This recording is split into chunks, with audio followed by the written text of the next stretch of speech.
नमस्कार दोस्तों, एक बार फिर से आप सबका हमारी इस नई वीडियो में स्वागत है। और आज की इस वीडियो में हम पढ़ने वाले हैं इंग्लिश ग्रामर के मॉडल के एक बहुत ही ज़्यादा इंपॉर्टेंट कॉन्सेप्ट को। देखिए, यदि आपको ये कॉन्सेप्ट आ गया तो आप आसानी से इंग्लिश बोल जाओगे। जिसमें हम पढ़ेंगे कुड, वुड और शुड। और ये लगा लीजिए, इसमें जो ये वुड है ये तो सबसे ज़्यादा यूज होता है। आपने भी बहुत बार देखा होगा, ज़्यादातर सेंटेंसेस वुड लगाकर ही बनते हैं जिनको हम प्रेजेंट में बनाते हैं। तो वीडियो को लास्ट तक देखना और आज आपका डाउट क्लियर हो जाएगा। तो देखिए, सबसे पहले हम देखेंगे could have to. Could have to का मतलब होता है करना पड़ सकता है, यानी कि कुछ कार्य करना पड़ सकता है। इसका जो स्ट्रक्चर है उसमें सबसे पहले सब्जेक्ट आएगा, फिर आएगा आपका कुड हैव टू, उसके बाद वर्ब की फर्स्ट फॉर्म लगाकर ऑब्जेक्ट आ जाएगा। देखिए कैसे, उसे जाना पड़ सकता है तो इंग्लिश बनेगी ही could have to go. He could have to go, उसे जाना पड़ सकता है।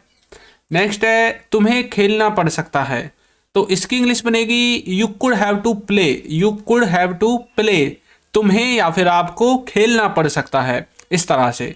नेक्स्ट है उन्हें देखना पड़ सकता है, तो इंग्लिश बनेगी they could have to watch. They could have to watch.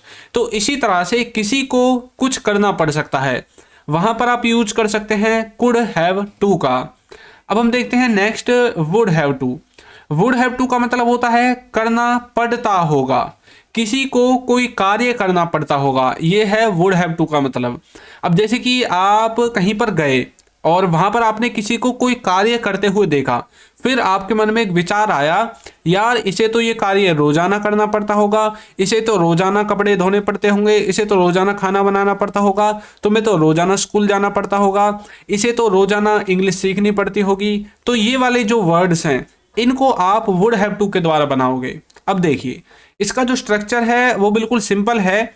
उसमें आपको सबसे पहले सब्जेक्ट लगाना है, फिर आपका जो मॉडल वर्ब है वुड हैव टू, इसको लगा देना है। उसके बाद वर्ब की फर्स्ट फॉर्म लगाकर ऑब्जेक्ट लिख देना है। देखिए कितना सिंपल स्ट्रक्चर है। एग्जाम्पल देखिए, उसे जाना पड़ता होगा तो बोलोगे he would have to go. अब यहाँ पर ही आपका सब्जेक्ट है, वुड हैव टू आपका स्ट्रक्चर से आ गया है जैसे कि मैंने बताया था। उसके बाद गो आपकी वर्ब की फर्स्ट फॉर्म लग गई है। अब यहाँ पर कोई ऑब्जेक्ट नहीं है तो इसलिए हमने ऑब्जेक्ट नहीं लिखा। तो उसे जाना पड़ता होगा, he would have to go. Next है तुम्हें खेलना पड़ता होगा, तो इंग्लिश बनेगी you would have to play. You would have to play, तुम्हें खेलना पड़ता होगा। उन्हें देखना पड़ता होगा, they would have to watch. They would have to watch. तो इस तरह से कोई कार्य करना पड़ता होगा, वहां पर आप यूज कर सकते हैं वुड हैव टू का। तो वुड हैव टू आपके समझ में आया। अब हम देखते हैं next could have. Could have का क्या मतलब है? कुड हैव का मतलब है कर सकते थे या फिर पास हो सकती थी, ये दोनों ही इसके मीनिंग है कि आप कुछ कर सकते थे पास्ट में, या फिर आपके पास कुछ हो सकता था, या फिर कुछ हो सकती थी। स्ट्रक्चर देखिए, स्ट्रक्चर में सबसे पहले सब्जेक्ट आएगा, फिर आपको कुड हैव लगाना है, उसके बाद वर्ब की थर्ड फॉर्म लगाकर ऑब्जेक्ट लगा देना है। अब एक बात याद रखनी है कि जिसमें वर्ब होगी उसमें ही वर्ब लगेगी, और जिसमें वर्ब नहीं होगी उसमें आप वर्ब लगा नहीं सकते, क्योंकि उसमें है ही नहीं तो लगाओगे कहाँ से। अब जो ये सेंस है कर सकते थे, इसमें वर्ब होगी, और पास हो सकती थी, इसमें वर्ब नहीं होगी। मैंने आपको हिंट दे दिए। एग्जाम्पल देखिए, तुम वहां जा सकते थे, मतलब कोई कार्य कर सकते थे, तो यहां पर वर्ब होनी चाहिए, क्या है? जाना। तो कैसे बोलोगे? You could have gone there. You could have gone there, तुम वहां जा सकते थे। तुम्हारे पास कार हो सकती थी। अब देखिए यहाँ पर कोई वर्ब नहीं है, मैंने बोला था पास हो सकती वाले में कोई वर्ब नहीं होगी। तो तुम्हारे पास कार हो सकती थी, तो बोलोगे you could have a car. You could have a car. वह यहाँ आ सकता था, तो बोलोगे ही could have come here. He could have come here, वह यहाँ आ सकता था। तो इस तरह से आप कुड हैव को यूज कर सकते हैं दो सेंस में, कर सकते थे और पास हो सकती थी। तो मुझे आशा है कि आपको ये क्लियर हो गया है। तो नेक्स्ट है हमारा, यदि अभी तक आपने हमारी बुक्स को परचेज नहीं किया है तो डिस्क्रिप्शन में लिंक है, वहां से जाकर आप उन्हें परचेज कर सकते हैं। और ये आपको एक पीडीएफ के रूप में मिलेंगी, कोई किसी को भी फिजिकल के रूप में नहीं मिलेंगी। फिजिकल बुक आपके घर पर नहीं आएगी। आफ्टर पेमेंट आपको बुक जो है डाउनलोड करने का ऑप्शन मिल जाएगा।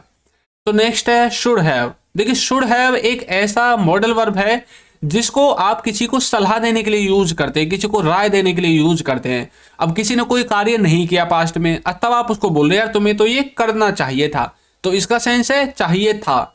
किसी को कुछ करना चाहिए था पास्ट में, और अब आप प्रेजेंट में खड़े होकर उसको बोल रहे हैं, बता रहे हैं, कुछ भी जो करना है आप कर रहे हैं, लेकिन आप उसको चाहिए था वाला सेंस बता रहे हैं कि तुम्हें वहां जाना चाहिए था, तुम्हें ये करना चाहिए था, हमें उसे बताना चाहिए था, तुम्हें उसे पूछ कर आना चाहिए था। तो मतलब कुछ कार्य करना चाहिए था पास्ट में। तो स्ट्रक्चर सिंपल है, सबसे पहले सब्जेक्ट, फिर शुड हैव लगाना है, उसके बाद वर्ब की थर्ड फॉर्म के बाद ऑब्जेक्ट। आपको एक टिप दे देता हूं कि यहां पर जो मॉडल वर्ब के साथ हैव आता है, इसका बाद हमेशा वर्ब की थर्ड फॉर्म ही आएगी, इसके बाद हमेशा थर्ड फॉर्म आएगी, ये बात आपको याद रखनी है। देखिए, तुम्हें खाना चाहिए था तो बोलोगे you should have eaten, you should have eaten. अब देखिए ईट की थर्ड फॉर्म ईटन लगा दी। उसे देखना चाहिए था तो बोलोगे ही should have seen, he should have seen, उसे देखना चाहिए था। पास्ट की बात कर रहे हैं, पास्ट में देखना चाहिए था। हमें बोलना चाहिए था, we should have spoken, we should have spoken, हमें देखना चाहिए था, हमें बोलना चाहिए था, हमें खाना चाहिए था। इस तरह के जो भी वर्ड्स होते हैं उनको आप शुड हैव के द्वारा आसानी से बना सकते हैं, यदि आप किसी को कोई राय, किसी से कोई बात बताना चाहते हैं। अब नेक्स्ट है कुड बी। कुड बी का मतलब है हो सकती है। अब देखिए यहाँ पर जो कुड है इसका मतलब है कि पॉसिबिलिटी बिल्कुल लेस है। यदि कैन होता तो पॉसिबिलिटी हाई होती। कुड का यूज हम प्रेजेंट में कम पॉसिबिलिटी में करते हैं कि कुछ चीज हो सकती है या फिर कोई कहीं पर हो सकता है। इसमें आपको सबसे पहले सब्जेक्ट लगाना है, फिर कुड भी लगाकर अदर वर्ड्स लगाने हैं। देखिए कैसे, यह हो सकता है, आप पक्का नहीं है लेकिन आप फिर बोल रहे हैं हाँ यह हो सकता है, तो कैसे बोलोगे it could be, it could be, यह हो सकता है, इट कुड बी। तो इस तरह से आप कुड बी को यूज करेंगे। एक और देखते हैं, वह यहां हो सकता है, इट कुड बी हेयर, या फिर ही कुड बी हेयर। इस तरह से आप कुछ भी बोल सकते हैं। यदि कोई लड़का है तो आपको ही का लगा देना है, और यदि कोई लड़का नहीं है, कोई वैसी वस्तु है, निर्जीव वस्तु है, तो आपको इट का यूज कर देना। इट कुड बी हेयर, वह यहां हो सकती है। आप वुड बी का यूज भी कर सकते हैं, इट वुड बी हेयर, वह यहां होगी, लेकिन इसका सेंस निकलेगा होगी, कि वह यहां पर होगी, इस तरह से। तो समझ में आया। अब हम देखते हैं शुड बी। शुड बी का मतलब है होना चाहिए या फिर रहा होना चाहिए, मतलब किसी को कहीं पर होना चाहिए या फिर किसी को कुछ कर रहा होना चाहिए, ये आपका शुड बी का मीनिंग है। देखिए सबसे पहले सब्जेक्ट, फिर शुड बी, फिर अदर वर्ड्स आपके आ जाएंगे। देखिए उसे घर पर होना चाहिए तो बोलोगे ही should be at home, he should be at home, उसे घर पर होना चाहिए, ही शुड बी एट होम। मुझे खेल रहा होना चाहिए तो आप बोलोगे आई should be playing, I should be playing. उसे पढ़ रहा होना चाहिए तो बोलोगे ही शुड बी स्टडिंग, या फिर ही शी शुड बी स्टडिंग। यदि लड़का है तो ही, लड़की है तो सी। ये तो आप जानते होंगे, बेसिक चीजें। तो she should be studying, I should be playing, he should be at home. इस तरह से आप इनको ट्रांसलेट कर सकते हैं। अब एक और देखते हैं next, would be. Would be का मतलब होता है होगा, या फिर रहे होंगे, या फिर होगी। मतलब कोई कहीं पर होगा या फिर कोई कुछ कर रहा होगा, ये दोनों ही इसके सेंस हैं। स्ट्रक्चर भी सेम है बिल्कुल जैसे अब तक आपने पीछे देखा है। इसमें सबसे पहले सब्जेक्ट आएगा, फिर वुड बी के बाद अदर वर्ड्स आ जाएंगे। देखिए वह घर पर होगा तो बोलोगे he would be at home, he would be at home. वह खेल रहा होगा या फिर वो खेल रहे होंगे तो बोलोगे दे वुड बी प्लेइंग। यदि आप बोलोगे वह खेल रहा होगा तो बोलोगे ही वुड बी प्लेइंग, इस तरह से। वह पढ़ रही होगी तो बोलोगे she should be, sorry she would be studying. यदि आप शुड लगाओगे तो इसका सेंस अलग निकल जाएगा, और वुड का मतलब है कि अभी प्रेजेंट में पढ़ रही होगी, तो शी वुड बी स्टडिंग, इस तरह से। तो समझ में आया। अब देखिए नेक्स्ट है शुड हैव टू।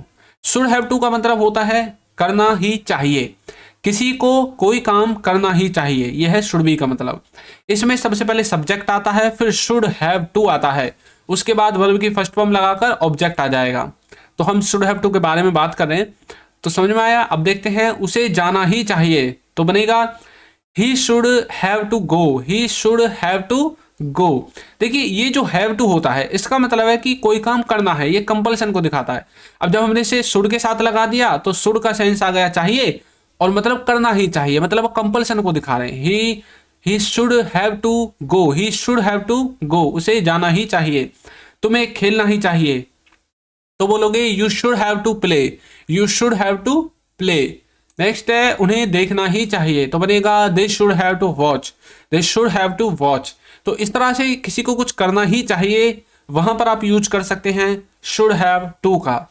तो अब हम देखते हैं next would have. Would have का मतलब होता है कर लिया होगा या फिर हो चुका होगा, मतलब किसी ने कोई कार्य कर लिया होगा या फिर कोई किसी कार्य को खत्म कर चुका होगा प्रेजेंट तक। स्ट्रक्चर में सबसे पहले सब्जेक्ट है, और मैंने आपको बताया था जहां पर भी मॉडल वर्ब के साथ हैव आएगा और यदि उसमें वर्ब लगनी है तो वर्ब की थर्ड फॉर्म लगेगी। तो वुड हैव के बाद वर्ब की थर्ड फॉर्म लगाकर ऑब्जेक्ट लगाना है। जैसे कि उसने खाना खा लिया होगा या फिर उसने खा लिया होगा। कई बार आप नॉर्मल अपनी हिंदी में बोल देते हैं ना, हाँ उसने खा लिया होगा, तो बोलोगे he would have eaten, he would have eaten. उन्होंने देख लिया होगा तो बोलोगे they would have watch, they would have watch. वो पढ़ चुके होंगे तो बोलोगे they would have studied, they would have studied. वो पढ़ चुके होंगे, दे वुड हैव स्टडीड। तो इस तरह से आप वुड हैव का यूज कर सकते हैं। तो वुड हैव आपके समझ में आया, दो सेंस में यूज करना है। कोई कुछ कर लिया होगा या फिर किसी ने कुछ, मतलब किसी ने कुछ कर लिया होगा या फिर कोई कुछ कर चुका होगा। अब नेक्स्ट देखिए, आप सबकी प्रैक्टिस के लिए मैंने एक क्वेश्चन दिया है, इसको आपको सॉल्व करके बताना है कि इसकी इंग्लिश क्या होगी।